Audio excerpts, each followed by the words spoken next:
Hello friends, कैसे हैं आप अच्छे होंगे, अपनी पढ़ाई भी अच्छे से कर रहे होंगे। फ्रेंड्स, आज की जो वीडियो है उसमें हम बात करने वाले हैं आरपीएससी फर्स्ट ग्रेड की यानी स्कूल लेक्चर एग्जाम की तैयारी करने वाले जो एस्पायरेंट है, जो बायोलॉजी सब्जेक्ट से तैयारी कर रहे हैं उनके लिए। क्योंकि मेरे पास कई सारे स्टूडेंट्स के कमेंट्स आ रहे थे कि मैडम बायोलॉजी के लिए कौन सी पीवाई की बुक खरीदें, कौन से एमसीक्यू बुक लें, इनको कैसे तैयार करें। तो आज की वीडियो में हम इसी टॉपिक पर बात करने वाले हैं। बहुत ही इंपॉर्टेंट टॉपिक है, इसके लिए पूरी वीडियो को देखिए, स्किप मत करना वीडियो को। तो शुरू करते हैं आज की वीडियो कि फर्स्ट ग्रेड की बायोलॉजी से तैयारी करने वाले स्टूडेंट एमसीक्यू और पीवाईक्यू के लिए कौन कौन सी जो बुक्स हैं उनको खरीद सकते हैं। साथ में आपको अगर कोई टेस्ट सीरीज लेनी है तो मैं उसके बारे में आपको बताने वाली। तो फ्रेंड्स, सबसे पहले तो मैं आपको बता दूं कि बायोलॉजी की जो तैयारी कर रहे हो इन स्टूडेंट के पास क्या क्या चीजें होनी चाहिए। तो फर्स्ट आरपीएससी फर्स्ट ग्रेड की तैयारी करने वाले एस्पायरेंट है, उनके पास पीवाईक्यू की अनसॉल्व पेपर बुक होनी चाहिए। एक आप ओल्ड पीवाईक्यू बुक ले सकते हो जिसमें आपके सॉल्व पेपर भी होंगे, और एमसीक्यू प्रैक्टिस बुक ले सकते हो। एक टेस्ट सीरीज भी आपको, अगर आपको मैं बताने वाली हूँ कि कौन सी टेस्ट सीरीज आप ज्वाइन कर सकते हो। तो इसके लिए आपको क्या करना है, सबसे पहले तो एक आपको प्रेरणा की आती है, प्रेरणा की आरपीएससी कि जितनी भी पेपर्स आते हैं फर्स्ट ग्रेड के बायोलॉजी के सब्जेक्ट से आती है। स्कूल लेक्चर बायोलॉजी की आई है नहीं, इसकी अभी भी 2025 तक के जो भी पेपर हुए हैं बायोलॉजी के, वो सारे पेपर आपको मिल जाएंगे। तो एक तो स्पेशली आपको स्कूल लेक्चर एग्जाम की तैयारी के लिए पेपर इसमें मिल जाएंगे। जैसे इस बुक में सारे सामान्य सॉल्व पेपर है, यानी सॉल्व पेपर है इसमें पूरे साथी की दी हुई है। तो जैसे आपको इसके साथ ही इसमें आपको जो भी फर्स्ट पेपर है उसकी भी सारे जो अनसॉल्व या सॉल्व पेपर इसमें मिल जाएंगे। तो जैसे राजस्थान लोक सेवा आयोग 12 अक्टूबर 2022 को आयोजित पेपर है संस्कृत शिक्षक विभाग का, जो बायोलॉजी सब्जेक्ट से हुआ था। तो ये मेरे पास पुरानी बुक है। इसी तरह से इसकी नई अपडेट बुक होके आ गई होगी, जिसमें आपको अभी जैसे 2025 तक के जो भी पेपर हुए हैं वो सारे पेपर आपको मिल जाएंगे। तो इस तरह से आपको, जैसे अब क्योंकि आपका रिवीजन का टाइम है, तो आप जैसे भी कोई टॉपिक पढ़ो, उस टॉपिक को पढ़ने के बाद आपको हर एक दिन एक पेपर को सॉल्व करना है। और इसके बाद भी अगर ऐसा आता है कि कोई क्वेश्चन आप पे नहीं आ रहा है, तो उस क्वेश्चन को आपको वापस से उस पर हाईलाइट कर लो, है ना। आप जैसे खुद से पहले हल करो, फिर उसकी जो इसकी पीछे आंसर की हुई दी हुई है ऐसी आंसर की से मिलान करिए। इसके बाद आप देखिए कि आप कितने क्वेश्चन हैं वो गलत कर रहे हैं। तो जो टॉपिक से आपके क्वेश्चन अधिकतर गलत हो रहे हैं, उस टॉपिक को आपको वापस से रिवाइज करना है या अच्छे से उसको पढ़ना है। तो ये तो आपको एक तरह से एक जो पीवाईक्यू के लिए स्पेशली स्कूल लेक्चर एग्जाम की जो बायोलॉजी से पेपर होते हैं उनकी ही बुक आती है। तो आप एक ये बुक ले सकते हैं, जिसमें प्रेरणा प्रतियोगिता सीरीज की बुक है। अब आगे हम बात करें कि इसके अलावा हमको एमसीक्यू बुक के लिए कौन सी ले सकते हैं। तो दूसरी सबसे इम्पोर्टेंट बात मैं आपको बताऊं कि जो सीनियर सेकेंडरी लेवल का जो मैटर है, उसके लिए आप जो एलन की सीट आती है, एलन की जो सीट आती है, जैसे बॉटनी की अलग आएगी, इसमें जूलॉजी की अलग आएगी। इस सीरीज में आपके पीछे, ये मेरे पास पुरानी है, अभी नई भी आ गई है इसमें अपडेट। तो आपको 2021 से लेकर 2025 तक के जो पेपर हुए हैं उसमें इसमें पीछे सारे क्वेश्चन प्रैक्टिस के लिए दिए हुए होते हैं। तो उन क्वेश्चंस की आप प्रैक्टिस कर सकते हो। उन क्वेश्चंस की आप जितनी प्रैक्टिस करोगे वो आपके लिए बहुत ही बेनिफिट देने वाला है। क्योंकि एनसीईआरटी नीट की जो एग्जाम होती है, एक तो पूरा पेपर है वो टोटली एनसीईआरटी से आता है, दूसरा उसमें जो पेपर है वो पूरा स्टेटमेंट लेवल का या असेसमेंट रीजंस वाले क्वेश्चन उसमें अधिकतर आते हैं। तो उस क्वेश्चन की अभी आप जब प्रैक्टिस करोगे तो आपको बहुत अधिक बेनिफिट मिलेगा आपकी एग्जाम को देने में। क्योंकि इस बार का जो पेपर 2025 का पेपर आया था वो पूरा लेकिन 70% पेपर था वो एनसीईआरटी बेस्ड था। और सबसे ज्यादा इंपॉर्टेंट बात थी कि पेपर बहुत लेंथी था, बड़ा बहुत था। उसमें असेसमेंट रीजंस स्टेटमेंट वाले जो क्वेश्चंस है वो बहुत ज्यादा अधिक थे। तो इसकी प्रैक्टिस आपको सबसे ज्यादा करनी है। और जो 2025 वाला पेपर है, जैसे मैंने अभी आपको बताया प्रतियोगिता सीरीज वाली आप बुक लोगे, उस बुक से आपको उसको बार बार उस पेपर को रिवाइज करना है, बार बार उसकी प्रैक्टिस करनी है, कोशिश करना है अब 2 से ढाई घंटे में उस पेपर को कंप्लीटली कर पाऊं बिना एक टाइमर लगा के शेयर करने के बाद। ठीक है, तो आप एक्सरसाइज, इसकी जितनी भी एक्सरसाइज आती है उनको आप कर सकते हो। पेपर जो 2021 से 2025 तक के जो पेपर सेट है बायोलॉजी के, अगर आपको मिल जाए तो आप उसको ले लेना। इसी तरह से जैसे बॉटनी का है, इसी तरह से इसमें आपको जूलॉजी की बुक मिल जाएगी। इसके अलावा सीनियर सेकेंडरी लेवल की आपकी और अधिक आपको प्रैक्टिस करनी है तो एनसीईआरटी फिंगर ट्रिप्स के नाम से जो बुक आती है उस बुक से भी आप प्रैक्टिस कर सकते हो।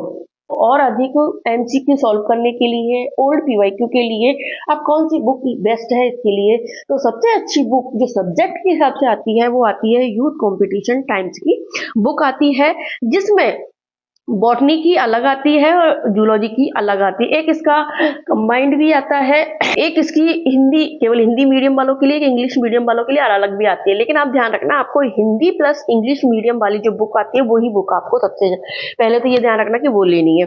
ठीक है, इसमें क्या मिलेंगे आपको, जो ऑल इंडिया लेवल पे जो बायोलॉजी के जितने भी पेपर होते हैं वो सारे पेपर आपको इसमें दिए हुए होते हैं। तो TGT, PGT, LT grade, GIC, GDC, diet का, आश्रम पद्धति, बिहार मतलब RPSC, school lecturer, college lecturer, CSI, net, JRF, set, जितने भी पेपर हुए हैं वो पेपर आपको इसमें मिल जाएंगे। तो इसमें आप ध्यान रखना, वनस्पति बॉटनी के लिए आपको अलग लेनी है, जिसमें आपको सॉल्व पेपर सारे मिलेंगे, यानी ऑल इंडिया में जितने भी बायोलॉजी की पेपर होते हैं वो सारे पेपर्स आपको इसमें मिल जाएंगे। ठीक है, तो जो भी टॉपिक आपके आते हैं उन टॉपिक्स पे आप टिक लगा लेना और उन पे टिक लगाने के बाद आप उसको सॉल्व करना। ठीक है, अब इसकी बार बार आपको प्रैक्टिस करनी है, क्योंकि अभी आपका कौन सा टाइम चल रहा है, आपका रिवीजन टाइम चालू हो चुका है। चाहे आपका सिलेबस अधूरा है, अगर आपकी कंप्लीट नहीं हुआ है तो भी आप 1-2 घंटे निकाल के सिलेबस कंप्लीट करो, साथ में आपको इसकी प्रैक्टिस तो जरूर से जरूर करनी है। तो अब जैसे मैं बता फंजाई वाला टॉपिक ले लेते हैं आप। तो फंजाई वाला टॉपिक अगर हम इसकी बात करें तो ये टॉपिक आपके किसमें आता है, आपके सीनियर सेकेंडरी लेवल पर भी आता है और आपके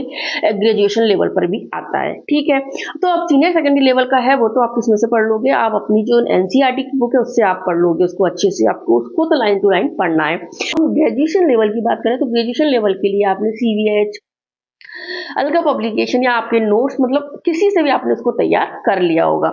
अब इसमें आपको क्या करना है, इसके जो क्वेश्चंस हैं उनको सॉल्व करना है, क्योंकि एक एस्पायरेंट थे जिन्होंने स्टूडेंट थे, उन्होंने मुझे से पूछा था कि मैम जैसे ब्रायोफाइट है तो उसमें जैसे रिक्सिया, मार्केंसिया, पोरेला वगैरह की अलग अलग लाइफ साइकिल पढ़ें क्या।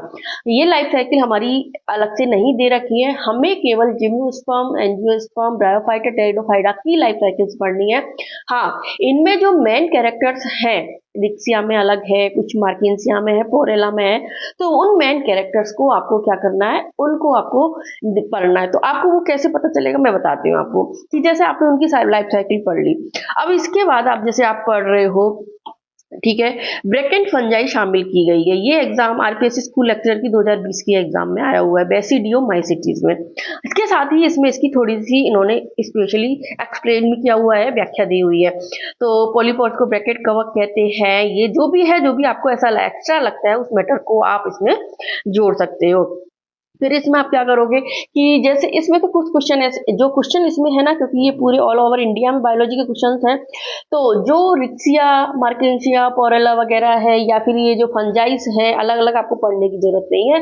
उन फंजाई के बारे में जो भी स्पेशल कैरेक्टर है वो इनके कहीं ना कहीं क्वेश्चन में आपको दिख जाएंगे।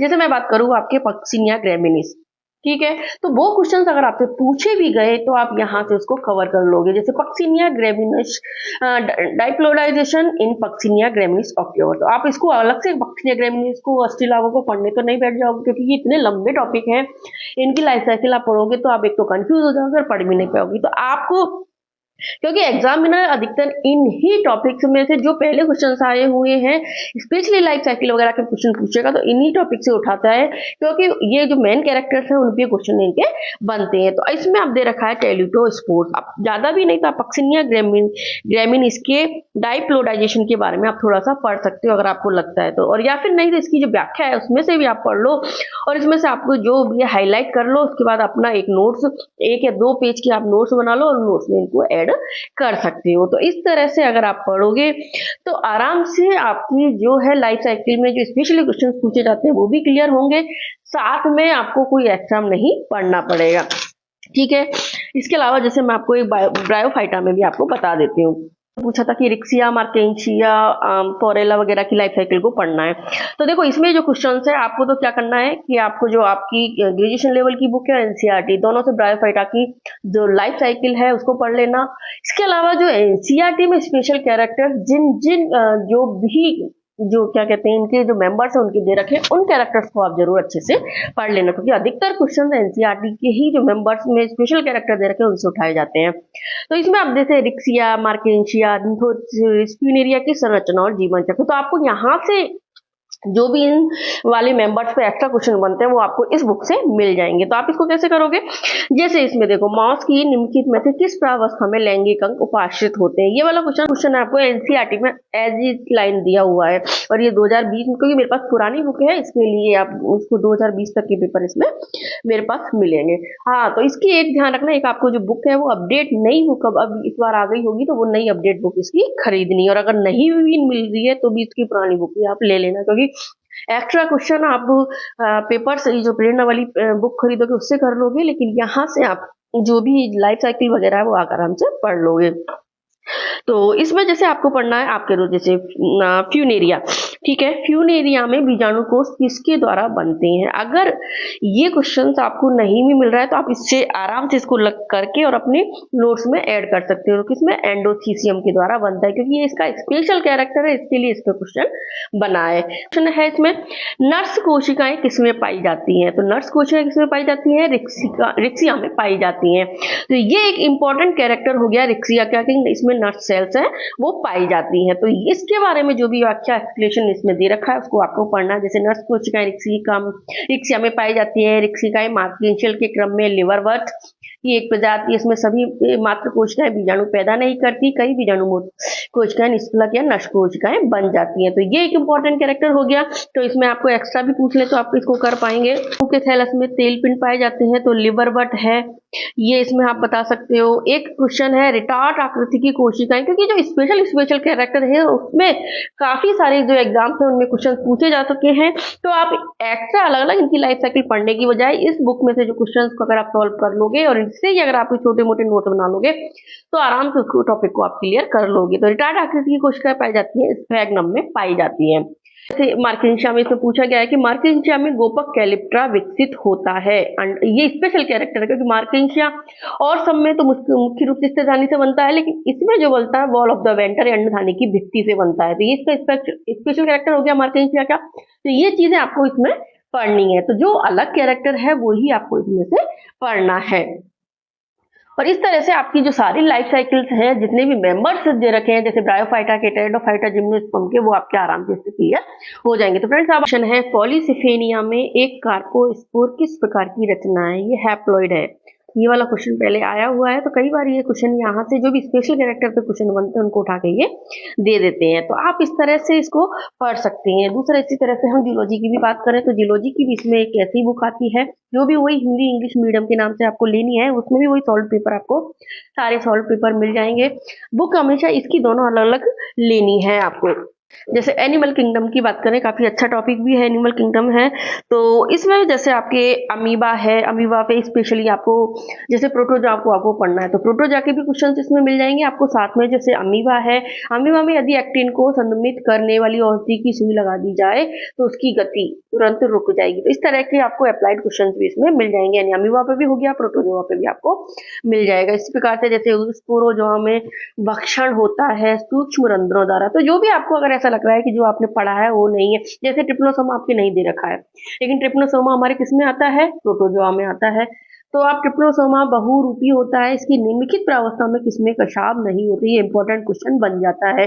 लीस्ट मेनिलियल जो इसकी स्टेज है उसमें इसमें कशाभ नहीं पाए जाते। तो इस तरह के क्वेश्चन है आप इसमें आराम से इससे हल कर सकते हो। देखिए, एक ये है बहुरूपी अवस्थाएं किसके जीवन चक्र में पाई जाती हैं, तो ट्रिप्नोसोमा में बहुरूपी अवस्थाएं पाई जाती है। अब आपको ये लगेगा कि हमारे ट्रिप्नोसोमा लाइफ साइकिल में नहीं है, लेकिन ये क्वेश्चन किससे बनाया है इन्होंने, प्रोटोजोआ से, क्योंकि एनिमल किंगडम हमारे प्रोटोजोआ से शुरू होता है, तो प्रोटोजोआ हमारे दे रखा है, तो प्रोटोजोआ को आप अच्छे से पढ़ोगे तो इस बुक में से आपको मेरा कहने का तात्पर्य यही है कि एमसीक्यू भी आपके सॉल्व होंगे, पीवाईक्यू भी सॉल्व होंगे। साथ में अगर आपको ऐसा एक्स्ट्रा कैरेक्टर किसी भी मेंबर का लगता है, कोई भी एक्स्ट्रा पॉइंट आपको लगता है, तो आप उसको हाईलाइट करके बार बार इसको सॉल्व भी करो और अपने उसमें नोट्स में भी ऐड कर सकते हो। लेकिन अभी आपके पास 3 महीने बचे हैं, इन 3 महीनों में आपको केवल प्रैक्टिस प्रैक्टिस प्रैक्टिस पर ही ज्यादा जोर देना है, क्योंकि पढ़ना था वो आपने अभी तक पढ़ लिया है। जितनी प्रैक्टिस पे आप जोर दोगे, जितना बार बार अपने नोट्स को रिवाइज करोगे, फिर एमसीक्यू को सॉल्व करोगे, पीवाईक्यू सॉल्व करोगे, उतना ही आपके लिए बेस्ट रहेगा। तो फ्रेंड्स, आज की वीडियो में मैंने आपको बता दिया, इससे ज्यादा आपको कुछ भी एक्स्ट्रा करने की जरूरत नहीं है। अगर आप इतना भी कर लेते हो तो आराम से आपका जो है सिलेक्शन हो जाएगा, क्योंकि जो भी है एनसीईआरटी को मैंने बोला लाइन टू लाइन पढ़ना है। एनसीईआरटी फिंगर टिप्स की बुक्स पे आप प्रैक्टिस कर लेना। यूथ पब्लिकेशन की बुक ये बहुत अच्छी बुक है। इन बुक्स को आप परचेज करके, जैसे मैंने आपको बताई है, जैसे मैंने तैयारी की थी उस तरह से आपको बताया, तो इस तरह से आप इसको तैयार कर लेना। साथ में अगर आपको मिल जाए तो नीट के 2021 से 2025 तक के जो पेपर है वो पेपर परचेज कर लेना। और एलन शीट में सबके पास अधिकतर होती है ना, उन सीट में जो पीछे क्वेश्चंस आए हुए हैं उन क्वेश्चंस को भी बार बार सॉल्व करना, क्योंकि इससे आपकी प्रैक्टिस भी बढ़ेगी, साथ में आपका जो है बार बार जो आपका मैटर है वो रिवाइज भी आपका हो जाएगा। तो इस तरह से अगर आप पढ़ोगे फ्रेंड्स तो आपका बायोलॉजी का जो पेपर है वो बहुत अच्छा जाएगा। तो फ्रेंड्स, जो कमेंट्स मेरे पास आ रहे थे मैंने उनका सॉल्यूशन दे दिया है। तो अगर आपको वीडियो अच्छी लगी तो प्लीज़ वीडियो को लाइक कर दो, चैनल को सब्सक्राइब करो और भी लोगों को शेयर करो ताकि उन्हें भी इसका फायदा मिल सके। मिलते हैं अगली वीडियो में। Bye bye, thank you.